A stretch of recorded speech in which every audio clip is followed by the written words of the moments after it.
Daħlet fis-seħħ il-liġi dwar l-użu responsabbli tal-kannabis li għaddiet mill-Parlament nhar it-tlieta li għadda. Fi stqarrija mill-Ministeru għall-Ugwaljanza, ir-Riċerka u l-Innovazzjoni intqal kif issa permezz tal-liġi l-ġdida daħlet fis-seħħ riforma b'saħħitha dwar il-mod ta' kif is-soċjetà tħares lejn ċittadini li jagħmlu użu responsabbli mill-kannabis. Dan filwaqt li l-liġi tattakka traffikar illegali u toħloq qafas regolatorju li jipproteġi lil minuri u lis-soċjetà. Fl-istqarrija l-Ministru Owen Bonnici fakkar kif il-liġi l-ġdida qed tipprovdi wkoll li persuni li fil-passat instabu ħatja minn qorti ta' rejat li ser ikun qed jiġi dekriminalizzat bir-riforma issa ser ikunu jistgħu jneħħu s-sentenza mill-kondotta b'sempliċi talba bil-miktub mingħajr ħtieġa ta' proċeduri fil-qorti. Il-liġi daħlet fis-seħħ wara li ġiet iffirmata mill-President ta' Malta Dr. George Vella fil-Palazz ta' Sant'Anton. Il-bieraħ f'Għawdex il-President kien qed jitkellem f'attività marbuta mas-47 anniversarju ta' Malta Repubblika u saħaq li skont il-Kostituzzjoni il-President ma jistax isir dittatur u ma jiffirmax il-liġijiet li jgħaddu b'mod demokratiku mir-rappreżentanti tal-poplu fil-Parlament.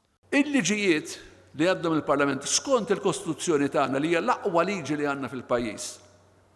Irdu jiġu firmati mill-President kważi immedjat. Jista' jħalli ġimgħa, jista' jħalli tnejn, però ma jistax jinjora id-demokrazija parlamentari u jieħu l-poter f'idejh. Għax jispiċċaw bi President li jsir jikkmanda kollox hu. Li mhijiex il-Kostituzzjoni tagħna, mhijiex dak li tikkontempla l-Kostituzzjoni.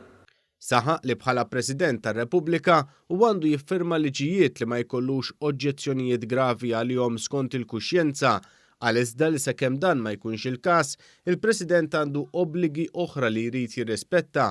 Iktar u iktar huwa serju u gravi fuq spallejn il-kap tal-Istat illi jara li tibqa' jkollok l-istabilità politika.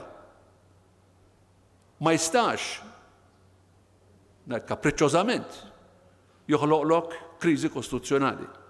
Bil-liġi dwar l-użu responsabbli tal-kannabis li issa fuqha se jsegwu pajjiżi oħra l-qafas legali ta' Malta bħal Ġermanja u l-Lussemburgu wieħed ma jiġix arrestati jekk ikollu sa 7 grammi kannabis għall-użu personali tiegħu. Il-liġi tħares ukoll li wieħed li jikkonsma l-kannabis jixtri minn swieq legali u għandu anke dritt li jkollu sa 4 pjanti f'kull dar u dritt ta' assoċjazzjoni waħda biex ikollu il-prodott tal-kannabis. Il-liġi tara li tinħoloq awtorità regolatorja fuq dan kollu u ssaħħaħ il-ġlieda kontra traffikar ta' droga li jibqa' punibbli bi priġunerija.